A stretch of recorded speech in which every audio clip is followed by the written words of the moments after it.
Trending si VP Sara Duterte mga kababayan sa international media dahil maging itong mga banyagang media mga kababayan binalita ang pag-anunsyo ng pagtakbo sa pagka-presidente ni VP Sara. Yung isang linya lang mga kababayan, ako si Sara Duterte tatakbo sa pagka-presidente. Balita agad mga kababayan, hindi lang sa Pilipinas diyanig, pati na rin ang international media. Ito Middle Eastern na ito mga kababayan, news. Pinick up nila mga kababayan. Oh, grabe. Ganyan kalakas si VP Sara Duterte. Pati sa international media, nag-trending mga kababayan ang deklarasyon niya. Panoorin niyo po ha. But what do we know about Sara Duterte? Sara Duterte! Ganyan talaga ang kanilang pagka-pronounce. Duterte! Well, look, Sara Duterte, Leanne, is Duterte! from this political dynasty, as you heard reported there. So her father was the former president, Roberto Duterte. Rodrigo, hindi Roberto. Ikaw naman. Mali ang research mo. These political families battling it out for control. Now she's... Ngayon mga kababayan, political families battling it out for control. Hindi naman nakikipag-battle si Sara sa control ngayon. Dahil ngayon, hawak ni bangag.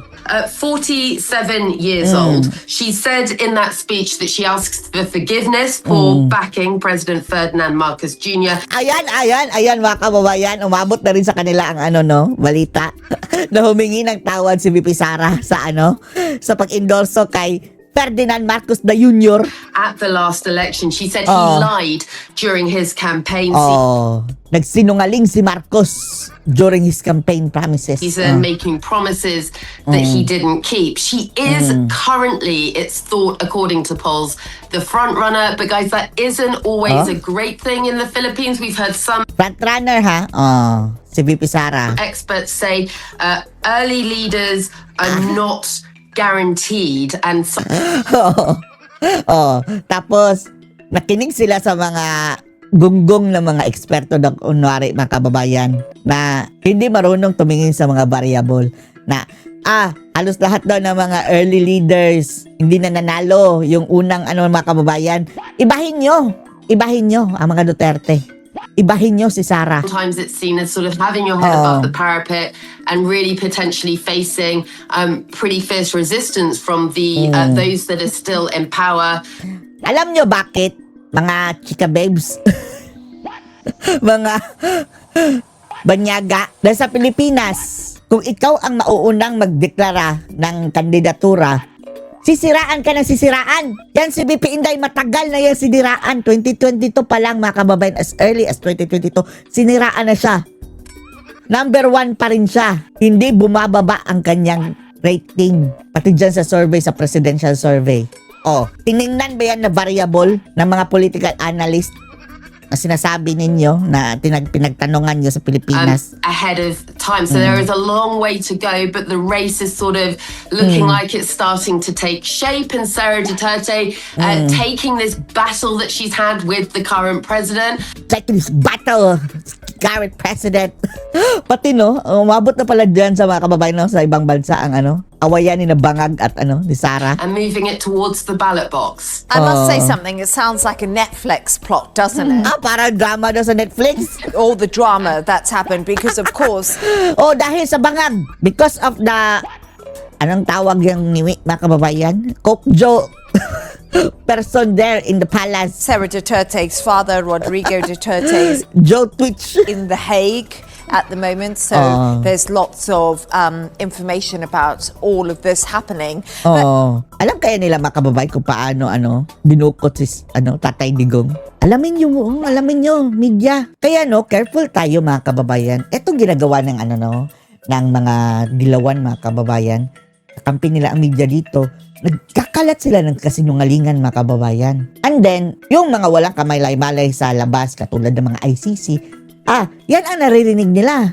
Ginagawa ng mga Duterte. Kaya may prejudice na sila mga kababayan. Pagdating si Tatay Digong, inusgahan na agad ng ICC mga kababayan. Wala nang kalaban-laban. Actually, Catalina, like Sarah said, 2 years is far away, but Sarah's going for it.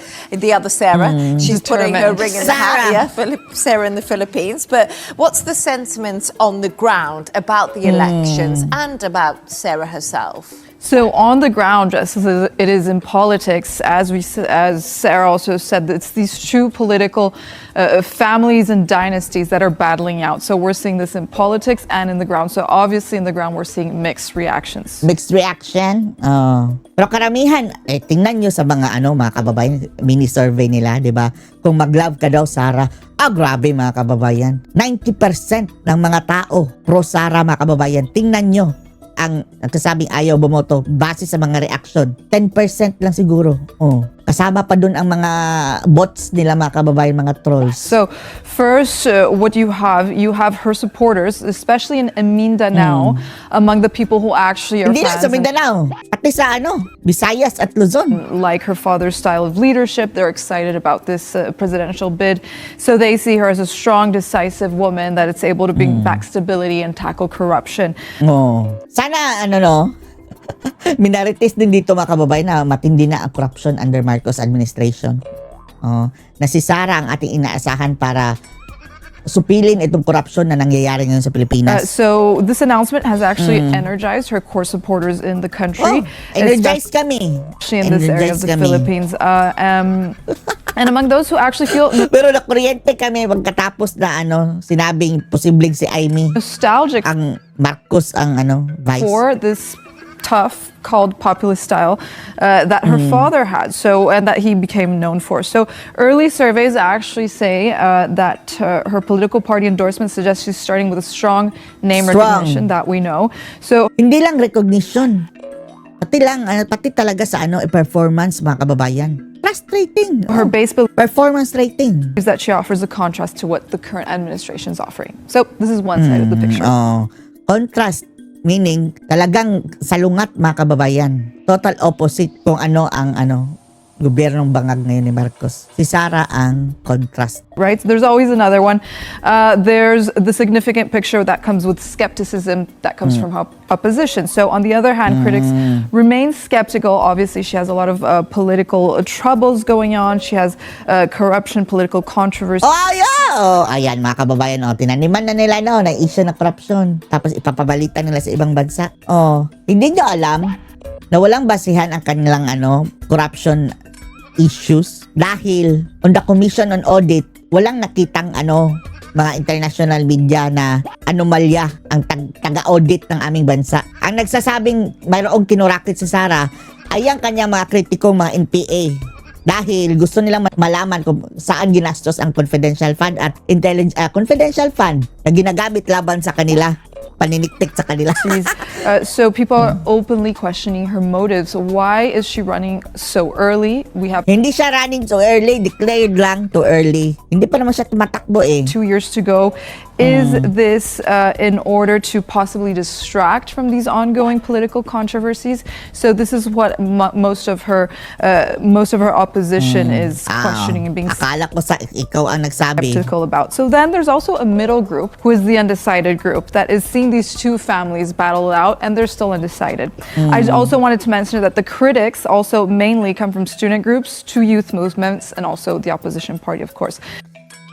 Imposible mga kababayan na marami pa yung mga middle group. Yung mga middle group, most likely mga kababayan, boboto yan din kay Sarah. Pero mga tao mga kababayan, sinusurvey ka, ayoko nga ang sumagot.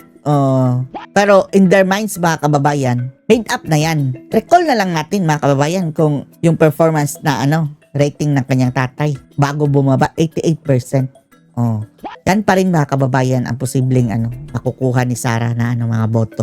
So the sentiment, there's excitement from her supporter base, suspicion from opponents. It's so Suspicion. fascinating, isn't it? 2 years Fascinating. out, and there's so much happening in the Philippines. But Pati sila na-fascinate mga kababayan, Bakit? Anong agenda nyo pala sa Pilipinas? you know what I always find? It's the youth groups that always start the change in a country. We saw it in youth group. Bangladesh and many other countries. So let's see how it plays out in the Philippines. I'm sure we'll be talking about that again soon. But stay right there. We're going to move on to another Sige, story. I will stay right here. Babalitaan na lang namin kayo kung panalo na si Sarah. Tapos babalitaan na rin namin kayo kung kulong na si Bangag. And UEFA. Nakakaiyak. Galing tawa natin mga kababayan. Tapos sila naiyak. Sino ba naman hindi maiiyak mga kababayan? Other topic ito ha. Ito na inaantay natin kahapon, 'di ba? Ang sabi natin na mayroong sulat si Tatay Digong. Ito na sinasabi natin mga kababayan ha. Talagang nakakaiyak. Tingnan Nakakaiyak, natin. no? Talagang nakakaantig ng puso talaga. Pero Itong sulat ni Tatay Digong Duterte mga kababayan. if you analyze it, it's quintessential PRRD. You can hear his Oo. voice. Hindi siya nag-AI, no? Oo nga no, yung para talagang naririnig habang binabasa natin mga kababayan, naririnig natin si Tatay Digong na siya ang nag-uter mga kababayan.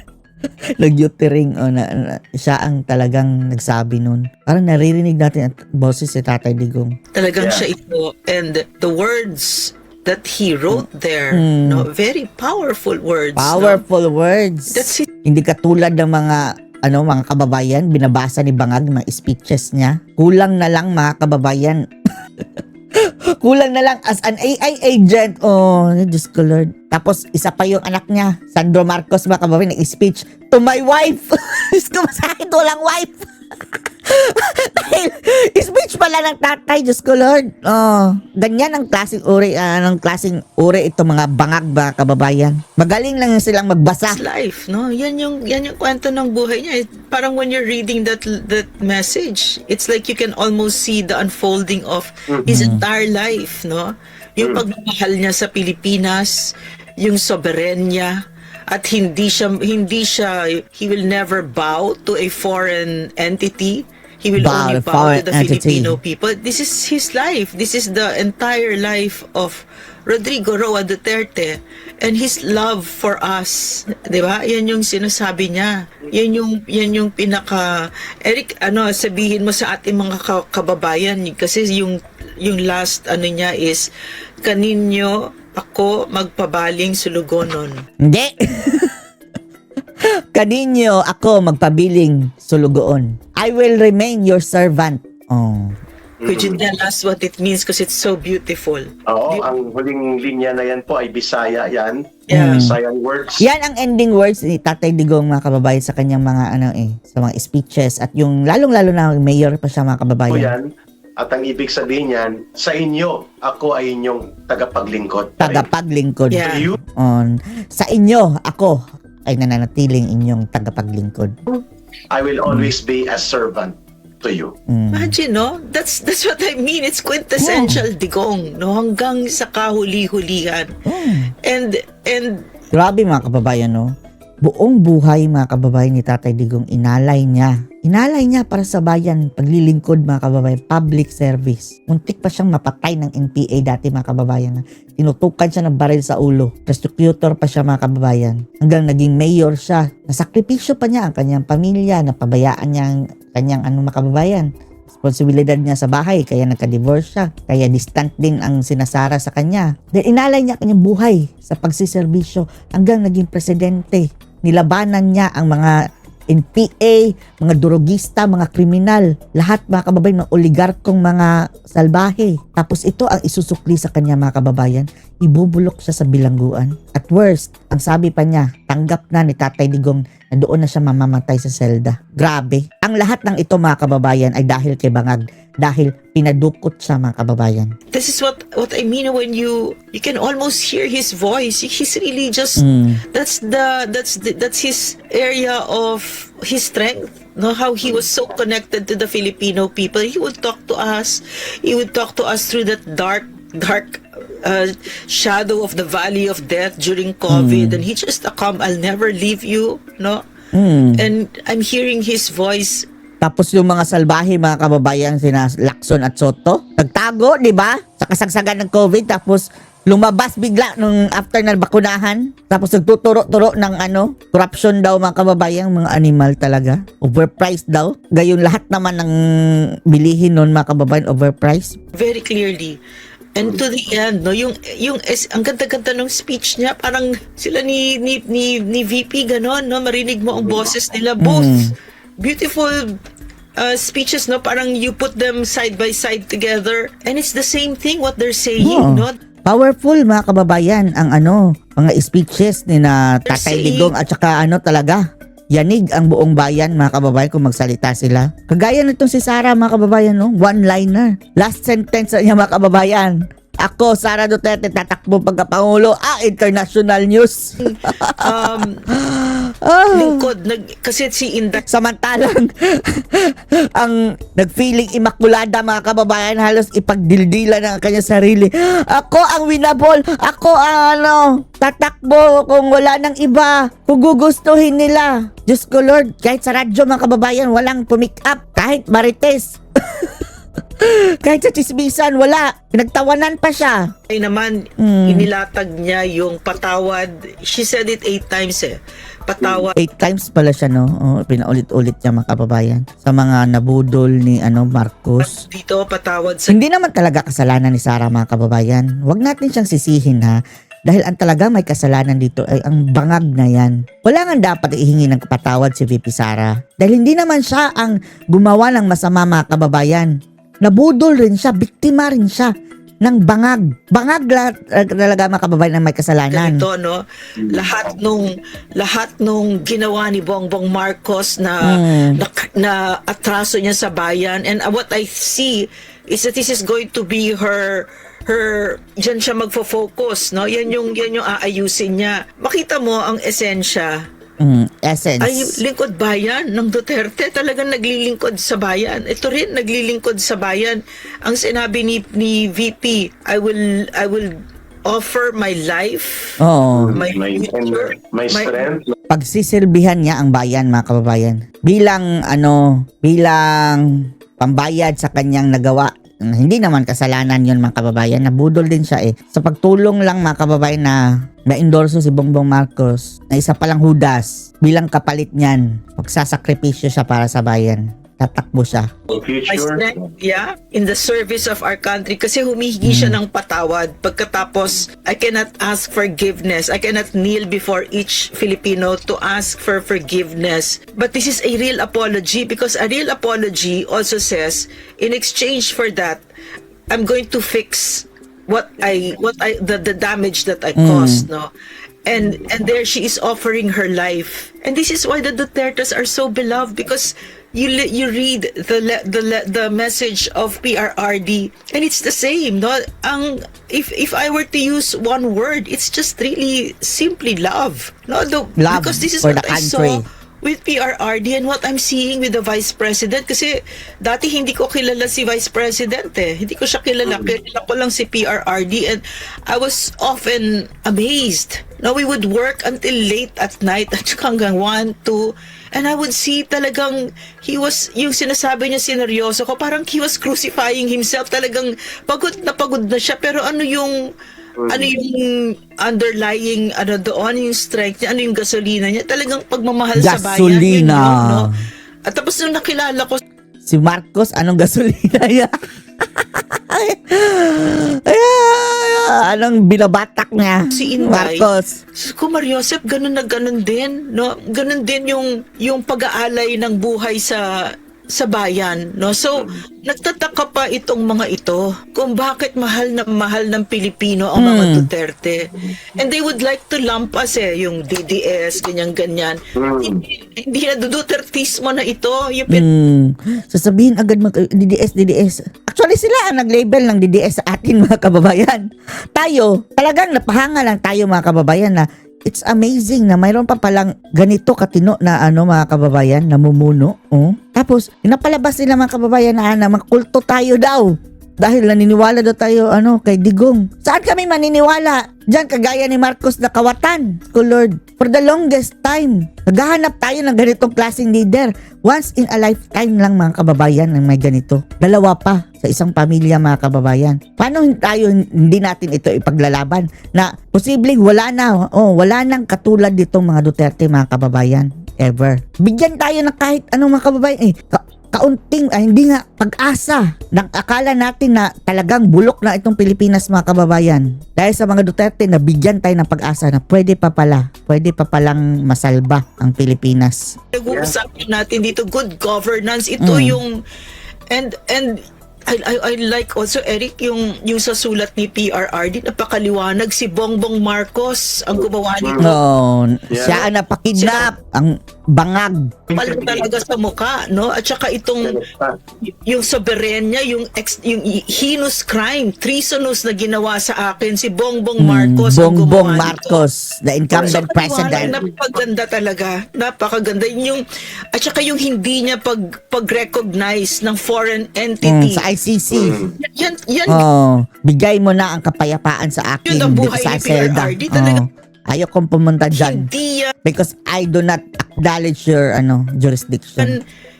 hindi Over yan my luluhod body. sa dayuhan. Never. Sa kanya yung Never. proudest moment niya. Imagine, he had so many landmark accomplishments, CPRRD. And yet he would tell us, my proudest moment was Paano when na we yan, were Paano na yan, mga kababayan, kung presidente na si VP Sara? Paano siya makakabisita kay Tatay Digong? able to bring home the Balangiga bells. I had VP Inday, di ba mayroon kang mga, mga PSG kapag ikaw na presidente? I-jailbreak. I-jailbreak mo si Tatay Digong. Pag ikaw ng presidente tapos bibisita ka sa ICC. forgotten what is this, and then when I found out what it was, that was it. He's the sovereignty of our nation. So Right. beautiful. I agree. Beautiful. Sa gitna po ng pagsubok, You're hindi siya nawala ng tapang. Mantakin mo, nakakulong Oh, matapang pa rin, no? Matalas pa ng dila. siya, Ma'am Lorraine. Walang Kulang na lang, murahin niya ang ICC, mga kababayan. kasiguran na siya yung mapaparelease. Oh, Lahat ng mga motion and petition denied since last year. wala, denied And na yet, eh. Ang Scoopman pa. Lord. kanyang paninindigan, hindi ko kayo kinikilala. Hmm. Wala kayong karapatan na ako ay ikulong, kayo ay kasabwat ng gobyerno sa Pilipinas na ako ay pinadukot. Hindi naman sinabi kay Eric na kasabwat. Pero ang sabi lang niya, walang jurisdiction over me. Ang ganyang mga pananalita at direktang pahayag ay direktang pag-challenge sa mapang-abuso at aroganteng kahambugan ng otoridad na ginagamit ng ICC. Sa kanyang Kahambugan. pakikipagsabwatan, and yet hindi mo makikitang lumuluhod siya. O kaya ay naninikluhod, o kaya ay Yes, Tatay Digong, mga kababayan, ay nothing to lose. Mission complete na si Tatay Digong, mga kababayan. Pero malay natin, ito ang ultimate mission ni Tatay Digong. Dahil sa kanya, pati itong ICC, mga kababayan, didemolish ito. Dahil nakikita ng buong mundo ang paano maging bias ito, mga kababayan, ginagawang political tool. nakikiusap. Mayroong greater si- nito, mga kababayan, greater cause ang pagkakulong ni Tatay Digong sa ICC. ginamaawa kayo sa akin, i-consider nyo na. No, he is very defiant.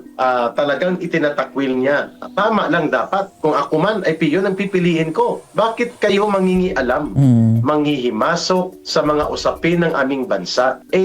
March 2019 pa, wala na kayong karapatan o anumang otoridad na manghimasok. At kahit pa sabihin na kayo ay ginamit ni Marcos, nagpagamit kayo para wasakin ang soberenya, ang saligang batas, at ang aming integridad bilang bansa. Yun ang gusto niyang kaagad i-emphasize sa first paragraph ng kanyang mensahe.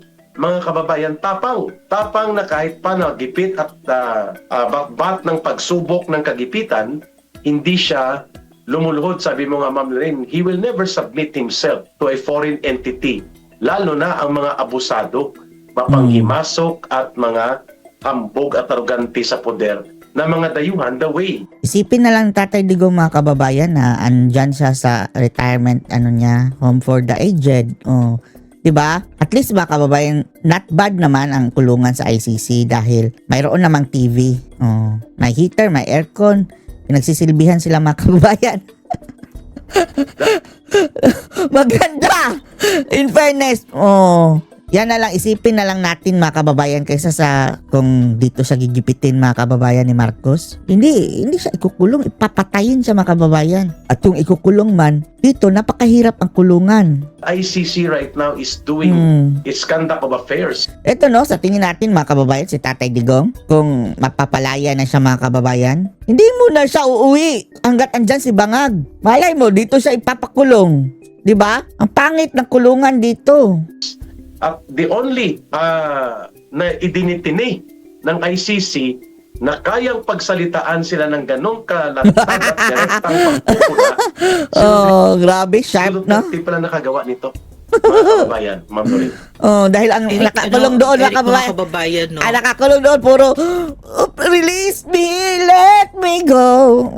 Naalala ko yung isang beses magkasama kami ni PRRD kasi binigyan ko siya ng kopya nung yung huling paalam ni Jose Rizal kasi nanggaling ako sa Fort Santiago, tapos I was so moved by all of this, no, and then I was telling him the story, no. I said that if you go there you can walk, you can follow the footsteps of Rizal, and then etc. No, kinikwento ko sa kanya, and si Jose Rizal, no, gusto siyang naka-blindfold. Inutusan ng mga Espanyol naka-blindfold. He refused because he wanted to see the Filipinos, and he wanted the Filipinos to see this is the way a Filipino is. Hindi ako natatakot. I agree. So, PRRD is doing the same. PRRD is doing the same, na di ako natatakot. Ganito tayo, ganito ang Pilipino, may dangal tayo. Okay? Tama. Hindi siya lumuluhod, hindi siya nagmamakaawa, hindi siya ganito yung mga bayani natin. I'm sorry, Eric. Later. Yeah. So, parang Yeah. gano'n. I agree. The moment na pinadukot si Pangulong Duterte at hindi siya nagpatinag, this bankrupt, coward, and very rotten to the core, bulok na gobyerno ni Marcos, they only achieved one thing. They made Rodrigo Duterte a living hero at mas lalo siyang minahal ng taong bayan. And I agree sa punto de vista ni Ma'am Lorraine.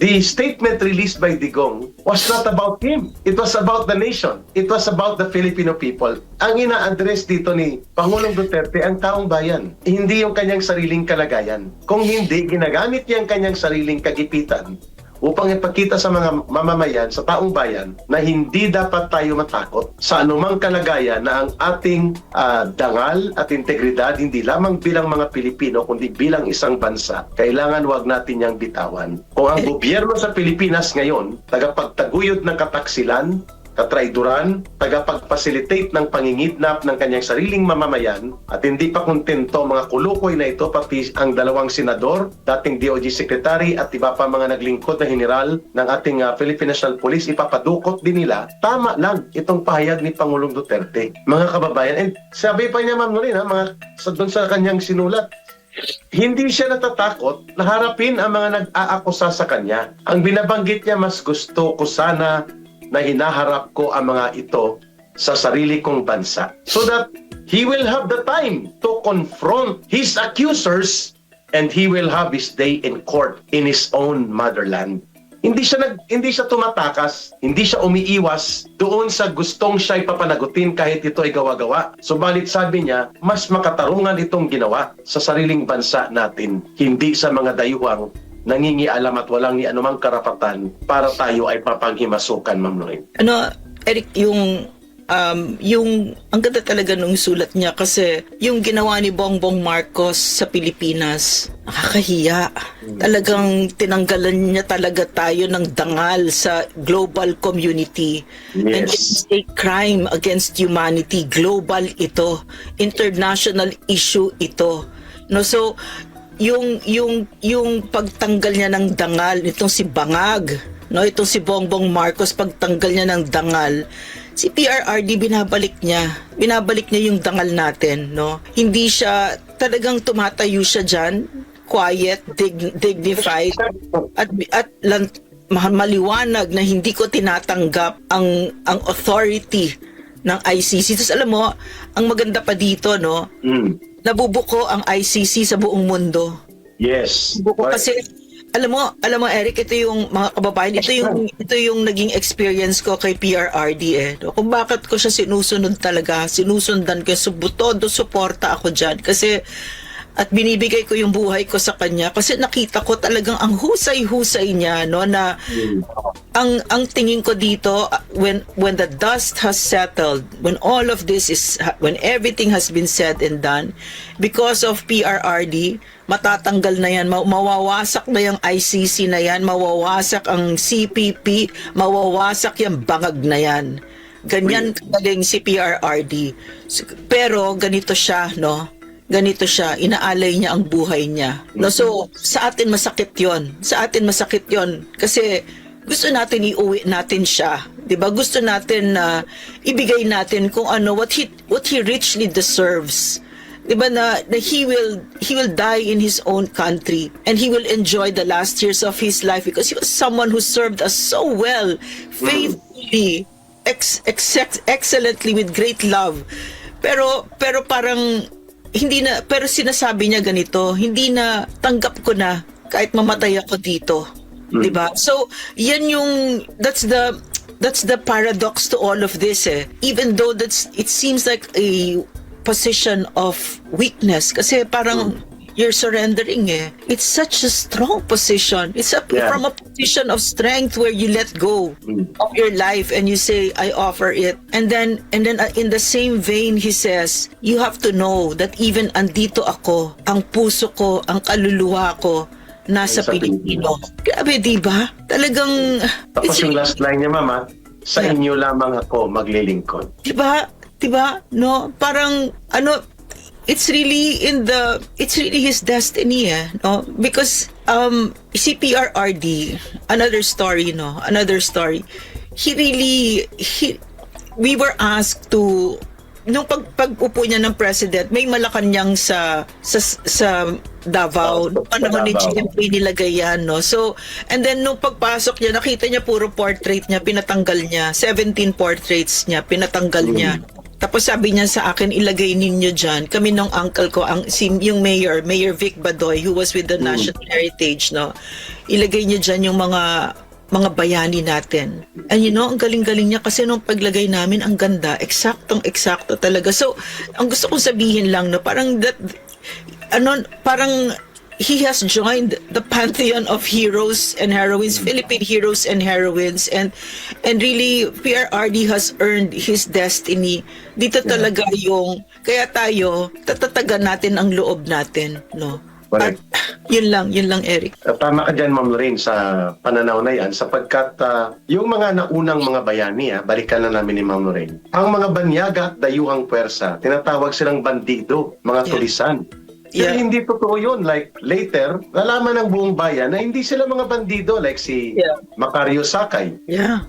Oo. Ang nagpapatay sa kanya at nagkanulo, kapwa Pilipino. Sila Andres Bonifacio, ang nagkanulo sa kanila, kapwa Pilipino. Oo. Ang nagkanulo at nagturo kay Rizal, nagtestigo, kapwa Pilipino. Ang mga bayaning ito, minarkahan ng mga dayuhang mapanakop at mapaniil na puwersa na kalaban ng bayan. Pero pagkatapos ng kanilang pagpanaw, ng kanilang mortal na katawan, nakita at naramdaman ng mga mamamayan na ang dugo at buhay nila, inalay nila sa higit na nakararaming interes ng buong mamamayang Pilipino kaysa sarili nilang kabutihan at kapakanan. Yan ang nakikita natin ngayon na pattern sa ginagawa ni Pangulong Duterte. Hindi po pagiging mahina ang sinasabi niya, kung dito ako magtatapos sa kulungang ito, parang ganun ang tono, di, yun ang mangyayari. Pero, nasabi na niya ang gusto niyang i-deliver na mensahe. Wala siyang pinagsisisihan sa kanyang paglilingkod sa mga mamamayan. He was never a saint, he was never perfect,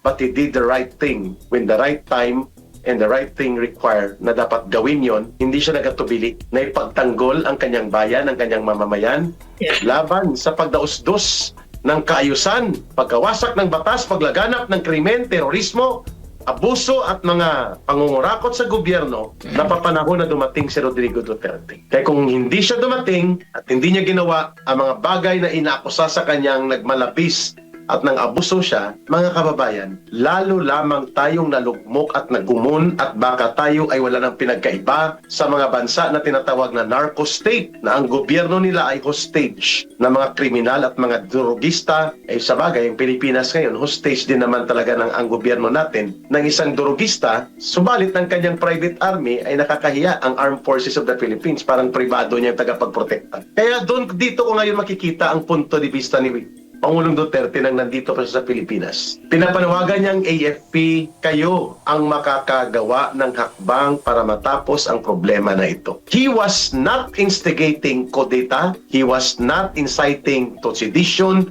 to commit mutiny. He was telling the armed forces of the Philippines, do your duty to protect the people. At hanggang sa siya ipinadukot, ang armed forces po, kung nanindigan, hindi po nangyari yun. Walang magagawa si Marcos at sila Diwata Torre. Kung may paninindigan ang pamunuan ng AFP, pwede nilang sabihin, pwede ba, sundin natin ang proseso. Huwag nyo siyang kuhanin na wala kayong malinaw na warrant of arrest. Huwag nyo siyang dalhin na hindi dumaan sa proseso. Iharap natin sa korte. I-determine ng korte kung tama o hindi ang pagkuha sa kanya.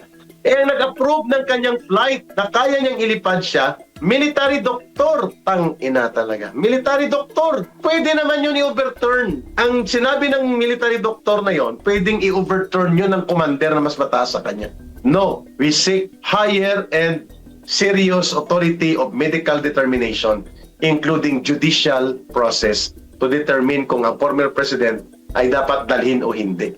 Mantakin mo yung military, pinipigilan nila na makapasok ang vice president, elected by the people, appointed by his father to be among his lawyers, hindi makapasok sa loob ng Villamor, ng kampo ng militar. Ibig sabihin po, pakikipagsabwatang napakalala sa kataksilan sa sariling mamamayan ang ginawa ng AFP. Nang pumayag sila na gawin ang pagkidnap kay Pangulong Duterte right inside the military camp itself. Na minahal ni Pangulong Duterte ang AFP, binalik ang kanilang dangal, ang kanilang integridad, pinadoble ang sahod, pinahalagahan sila, niyakap sila ni Pangulong Duterte, and yet sila ang naging main instrument ni Marcos. Hindi lang si Torre para isagawa ang karumaldumal na kataksilan laban kay Pangulong Duterte. How hard is it for a president like Rodrigo Duterte na minahal ang AFP para tanggapin mo na ipinagkanulo ka ng sariling organisasyon na minahal mo dahil naniniwala ka na ito ay tagapagtanggol ng mamamayan, hindi pala, Ma'am Noreen. Kaya nga, I've often wondered, no, lagi akong nag-iisip, kasi si PRRD, ang taas-taas ng tingin niya sa Armed Forces of the Philippines. Yes. Kahit tuloy ako damay, kasi bagay, kahit ako naniwala doon, no, na talagang poprotektahan nila ang taong bayan. Kasi Ang yun bayan. na by PRRD eh. Lalo't lalo pa, pag sinabi niya, lalo PMA-er, ganun siya. Ano talagang Pilipino. So, I'm wondering now what he's thinking, no? But I really don't know. But marami din ang the whole government failed our president. Kasi I was talking to a friend, British siya. Nagtatanong siya, bakit nilipad? Ganon. So, sinabi ko, meron silang nilalabas na rule nila na etc. Hindi, pero sa madaling, he's a lawyer. So parang sinasabi niya, no, but due process, mahalaga yun, etc. Yes. And then he said, because in my country, sabi niya, kunyari yan ang nangyari, the Supreme Court will do something right away. They'll issue right away. They'll do everything to make sure na hindi matutuloy yan. No? So, it's not just the armed forces, but a lot of things. No? So, Yeah. and what else, na Eric, parang kasi gusto ko yung sinabi mo na yung kino-compare mo na yung mga yung mga bayani natin, no? Ang Tinatawag na nagtatraidor bandido. sa kanila, ang nagtatraidor sa kanila, mga kababayan natin. Sariling, ganun din nangyayari ngayon kay PRRD. At hindi ko alam pinag-uusapan ang sila BBM, sila Marcos, no? Or ang AFP. Ang pinag-uusapan ko, mga vloggers na Yeah, nagpapababa. isa pa yan. Grabe yan. Hindi maliit na bagay yung ginagawa ninyo. Kayo mga bayan Billions. kayo. Yan sila Mga Jamba. bayan. No, hindi maliit na bagay yung ginagawa ninyo. Binibigyan nyo ng takip ang pinakamalaking mandarambong sa Pilipinas. Para saan? Pera. Di ba? Pera. Ina, di ba? So, Judas. I don't, yung hudas talaga to mga ito. So talagang dadating ang panahon, dapat sisingilin din yung mga yan. At saka yung mga kain suka, no, talagang, Eric, kahit CPP, no? Grabe. No? Right? Terrible. Dati, di ba, kumakalat yung kanilang video na halos maguramentado sila na ipabubungkal nila yung bangkay ni Pangulong Marcos nila. Yeah. Natatay ni Bongbong na pinalibing sa libingan ng mga bayani, halos mag-riot sila. Pero ngayon, sinong pinagpoprotektahan nila? Ang magnanakaw na tinatawag nilang anak ng diktador at magnanakaw, kasama nila ngayon. Tama ka, ma'am. Eric, question. Oh, Question. yung sa CPP, kasi, ang pagkakaalam ko kasi nakilala ko sila ng mga taga-UP yan, totoo yung paniniwala, totoong anti-Marcos sila, di ba? Totoo yan, di ba? Na talagang galit sila sa diktador. Of course, merong ginagamit din nila pang recruit, pang ganyan. Kasi lahat naman, no, kahit na anong issue, gagawin nila pang recruit, di ba? Katulad si Antonio Tino ngayon, yung text messages ni Bersamin, di ba? Parang sa propaganda. They're playing both sides, di ba? Para makapag-recruit. Pero ang pagkakaalam ko pagdating sa Marcos issue, totoo yan, di ba? Kasi marami sa kanila talaga nakaranas na matorture. Yeah. Sa unang henerasyon. Yeah. And even si Peter Motok, grabing torture na pinagdaanan yan. Yeah. Ilan sila sa Toro Campo, grabing pinagdaanan na torture yan. Yeah. Pero ngayon, tahimik sila, matagal sila na nahimik, nakinabang, nakipagkutsabahan, nagprotekta kay Marcos at kila Romualdez. Ibig sabihin, agree ako sa punto mo, Ma'am Noreen, bahagi sila ng mga kain-suka, bahagi sila ng walang paninindigan, at sila ay nagbebenta ng kanilang sinasabing prinsipyo or highest bidder. And they were bought by Marcos to become part of the criminal cover-up. I agree to that point. So they're going to pay a very high price for this. I mean, the CPP and sila Kiko Pangilinan, sila Risa Ontiveros, Percy Sendanya, Laila De Lima, Chel Jokno. Yes. Si Chel Jokno, pinuri pa niya si Marcos doon nagsoli ng 60 billion na ninakaw sa field, di ba? So sa madaling salita, they're gonna pay a high price for their lack of integrity kasi bagsak na bagsak si Marcos, 'di ba? So ngayon kasi nag-declare na si Vice President, 'di ba? Yes. So ang ganda ng strategy ni Inday talaga. Napakaganda kasi now lalabas talaga kung nasan ka, kanino ka, 'di ba? So kay Marcos ka, o sige kay Marcos ka. Diba? Dahil gusto mo yung pera, yung makinarya, ganon. Pero pabagsak na siya eh. Dapat at this point, alam mo na si Marcos is a kiss of death. I mean, like super guaranteed. The Filipino people hate him. So, any alliance with Bongbong Marcos is really the end of your political career. So now, this Risa Ontiveros is fashioning herself as the opposition. How is that possible? Risa Ontiveros, nagtanim witness ka nga, nautos ni Lisa Marcos na magkakampi kayo. You cannot even say Marcos resign, Marcos magnanakaw. You cannot. For all these decades na Marcos magnanakaw, yung lumalabas sa putang ng bunganga mo, sinungaling ka. Then ngayon, bakit tahimik? And then now you're saying your opposition. So funny, di ba? Pinagsasabi mo. Pero gets mo yung sinasabi ko, Eric, mga kababayan? Now they're in a dilemma. Now they're in the corner. Now because lumabas na talaga, nagresibuhan na tayo. No, na Marcos kayo. Yan, CPP, Marcos kayo. Kahit na magsalita-salita pa si Antonio Tino na yan. No, maliwanag na ang attack dogs ni Bongbong Marcos at ni Martin Romualdez, ang pinakamalaking magnanakaw sa Pilipinas ay ang Alliance of Concerned Teachers, ang Gabriela, ang Kabataan Party List, o CPP Party List. Ang Akbayan, yan. So, maliwanag na resibo. So, they've painted themselves in a corner. This is what I mean, no? This is what I mean by the universe favors integrity, is biased towards integrity. There will be a day of reckoning for your lies. Kasi nga, di ba, Eric, sabi ni Erice, takot na takot itong mga Liberal Party, mga ganyan, that they would takot kay Inday, that they would rather not tell the truth. Yeah. At doon sila sa magnanakaw. Again, Eric, what are you saying? At doon sila sa magnanakaw tumataya. Doon sila. Kasi, sabi mo nga, benta prinsipyo, benta ng kanilang mga organisasyon na niloloko nilang taong bayan. Pero may maganda kang pinuntuhan na gusto kong dugtungan, please, Ma'am Lorraine. Sabi mo, nagkabistuhan, nagkarisibuhan. Tama, yung hindi nila ina-anticipate na idideklara ni Sara Duterte na handa na siya maging Pangulo ng Pilipinas, dalawa pong implikasyon nun. Mawala si Marcos, either by incapacity, by resignation, or by death. It's Sara Duterte who's going to be president. There is no other. Because siya ang constitutional successor. Bakit kayo tataguin nyo pa, ilihim nyo pa, na may sakit man o wala, hindi kayo makakapalag.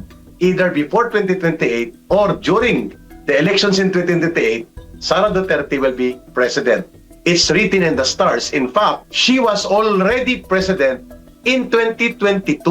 Pinagbigyan lang at nagkamali siya sa ganong desisyon, kaya siya humingi ng kapatawaran. Long before, the presidency was already for Sara Duterte, written in the stars, sabi ng ilang observers. Pangalawa, ang kanyang ginawa, nabisto ang mga kalaban na mga Duterte ay walang panglaban sa isang Sara Duterte. Kaya nagkukumahog sila to the point na pati itong si Talaketo Claire Castro na na hindi mo alam saan niya inuhugot mga linya niya, nagkukumahog na makipag-ariglo ng meeting si Marcos kay Leni Robredo. Dahil wala silang makita, dahil hindi nila kaya at alam nila na hindi mananalo, kakain ng alikabok na tonelada si Ontiveros, si Pangilinan, si Bam Aquino, si De Lima, si Trillanes. Wala silang pangtapat kay Sara Duterte ng Sara Duterte ay gumuhit ng linya, I am going to run for president and I will be the president of this country to redeem this country with the people. Wala silang pwedeng ibangga kay Sara Duterte. At ang pangatlo, Ma'am Lorraine, sa sinabi mo, nabisto, kaya nila itinutulak ang impeachment dahil it's not about accountability. It's about eliminating Sara Duterte dahil hindi nila kaya na tatalunin ang isang Sara Duterte in a fair, honest, and actual real elections. Kaya, nabisto tuloy sila. Sabi mo rin, nagkabistuhan that your impeachment is nothing but an operations to demolish and eliminate Sara Duterte. Because wala kayong kalaban-laban at kapanapanalo sa isang Sara Duterte and the lines were drawn yesterday. And kayo ay nabisto kahapon. Tsaka Eric, I don't know what it is, no? Are they stupid or were they just being arrogant, no? That they would actually say it outright, no? Si Risa Ontiveros said it outright habang nandyan si Sara Duterte. No, habang ganyan. So kailangan ma-impeach siya. So talaga she gave herself away, no? Idiot. I mean, she's really stupid. I mean, really. My gosh. So parang I want to underline something, no, kasi maikli lang tayo ngayon na mahal natin. Please go ahead pa. Saan kumukuha ng kapangyarihan si Inday? Yeah. Sa atin. Correct. Sa Pilipino. So yung lumalaban siya dyan at tumatayo siya dyan, ginagawa niya yan para sa atin. Naiintindihan ni Inday na kung ano yung kahalagahan ng 33 million votes na yan, boses natin, na sinusubukan nitong si Risa Ontiveros na mukhang mga engot, na patahimikin, na talagang babuyin ang mga boses natin. Kasama dyan si George Kupal, no? Si George Garcia. Kasama dyan siya, natural si Bongbong Marcos, Lisa Marcos, at si Tambaloslos. Pero nakikita nyo, ang ganda-ganda ng kwento. Alam mo, yung kwento ni Inday, kwento ng Pilipino talaga yan. Kwento nating lahat ito. Journey ni Inday, journey talaga natin. Kasi hindi nila masawata si Inday. Nakatayo dyan talaga si Inday. Lahat ay tinapon sa kanya. Diba? So, at sino siya, no? Sino siya? Siya yung mukha natin. Siya yung ibinoto natin. So she's standing there in our stead, no? Siya yan. Hindi yung adik na yan. Kaya hindi ko president yung adik na yan. Ngayon pa lang president ko na si Inday. Matagal na president ko na yan si Inday noon pa. So, yan si President Inday.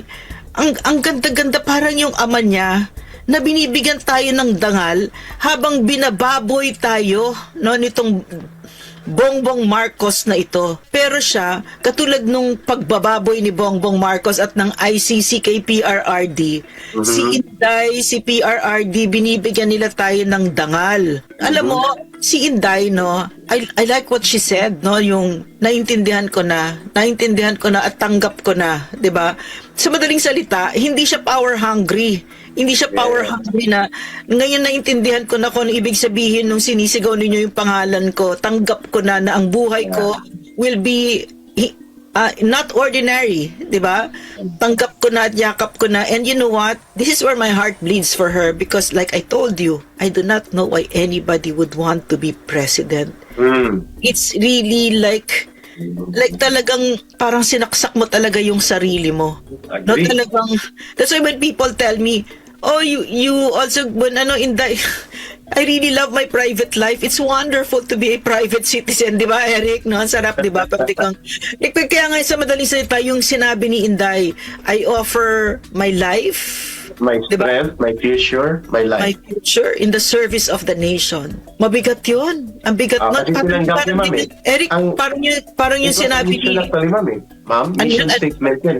Yeah, It was a yun mission statement kasi alam niya that her father, whom the Filipino people embrace and love so much, Yeah. can no longer be physically present to lead the people. She has to take the lead. From that, where the father left off dahil pinakidnap, pinadukot physically, hindi pwedeng nandito sa ngayon sa Pilipinas, kaya siya tumatayo. Sabi mo, Ma'am Lorraine, not for herself, not just for Rodrigo Duterte, but for the country. It was a mission declaration. Ang pagsasalita at pahayag ni Sara Duterte kahapon, Ma'am Lorraine, mga kababayan, nang sinabi niya na I am offering my life, my strength, my future, and I am willing and ready to lead and help this country and tatakbo ako sa pagkapangulo. It was a mission statement declaration, not an ambition. Why? Because there is a mission right now. And what is that? Redeem the country from the evil that has been brought upon us by this evil government of Marcos and Romualdez. That was the declaration all about. Not about the presidency and the power in it, but the mission that she has to take the lead kasi hindi na pwedeng gampanan ngayon yan ni Pangulong Rodrigo Duterte, Ma'am Lorraine. You know what, mga kababayan, Eric, no? Before all of this happened, before Inday became Vice President, the relationship of PRRD and the Vice President was, from my perspective, a difficult relationship, no? Complicated relationship. And yet, it's so funny, no? It's so funny that now, even when they write their letters, no, the Vice President wrote that all by herself. Walang ghostwriter, walang anything. And PRRD, 100% sure he was the one who wrote that. Yeah. No? So funny that their letters mirror each other.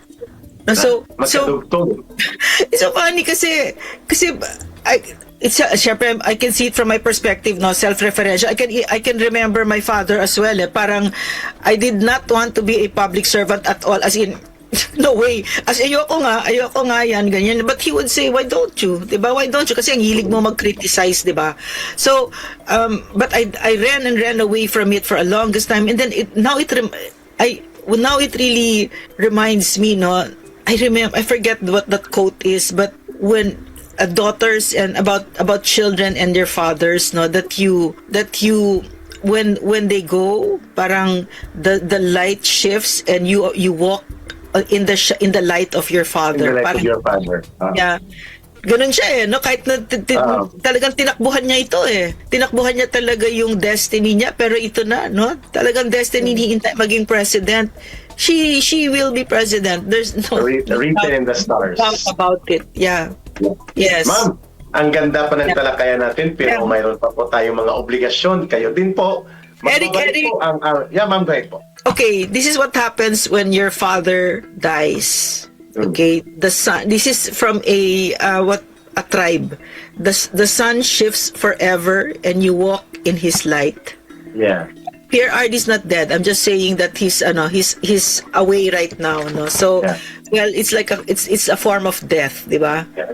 Which is Pero not ang liwanag na binuksan ni Pangulong Duterte para sa sambayan ng Pilipino, kung ano ang totoong gobyerno na nakabatay sa tapang at malasakit para sa mamamayan, yung liwanag na yan ay pinagpapatuloy na maglakad at maglakbay si Sara Duterte kasama ang sambayan ng Pilipinas. At saka Eric, anak na anak siya ni Digong. Anak ni Digong talaga. Saktong-sakto sila, parehong hindi magnanakaw. Parang nung nag-serve ako sa gobyerno, nakaka-confuse kasi Office of the President, parang ang laki ng responsibilidad, di ba?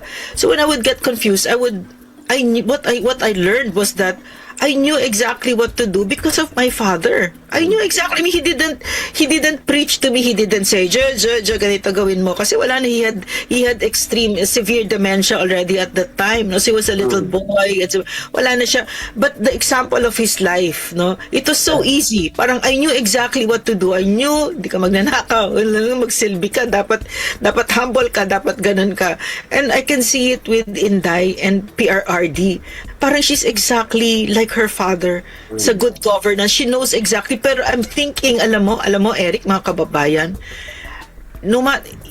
CPRRD is excellent, one of a kind. But I'm thinking now that Inday could be better, no? Might be better than her father. At She's iniisip ko lang, Juan, mas nakakatakot siya sa mga magnanakaw. para sa mga kriminal kay Duterte at mga magnanakaw, kurap at mga abusado, mas lalo silang natatakot kay Sara Duterte.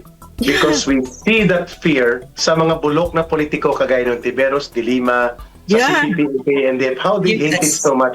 Sara Duterte, wala namang ginagawa sa kanila si Sara Duterte. Di ba? Di ba, Eric? Di ba, ano? Isn't that a backhanded compliment yun eh? Na lahat sila takot sa kanya. Kahit yung mga crocodiles, yung mga magnanakaw sa Na wala namang Kongreso. ginagawa si Sara sa kanila. Oo, pero kasi alam nila, pagdating ng singilan, lagot sila kay Inday kasi si Inday is she's fiercely anti-corruption. Yeah. No, so napakaganda na meron silang yung endorsement ng mga magnanakaw na ito, ng CPP, ng bulok ng mga politiko niya, sina virus na yan, na takot sila kay Inday. Yan ang endorsement nila. Yes. Correct. Ma'am, pag-usapan natin kay kapos ng oras natin, maganda pang talakayan natin, magbabalik po ang aming episode ni Ma'am Lorraine sa Bigwas ng Agila. Medyo bitin kayo, pero babawi kami. Abangan yung next episode namin ni Ma'am Lorraine, ha? Mga kababayan, Ma'am Lorraine, thank you so much for spending your time tonight or today sa ating Bigwas ng Agila. Magkikita tayo. In the next few hours from now, prepare tayo for the next episode. Mabuhay po kayo, Ma'am Lorraine, and mabuhay ang sambayan ng Pilipinas. Salamat, Eric. Maraming salamat. Babayan. Bye. Maraming salamat.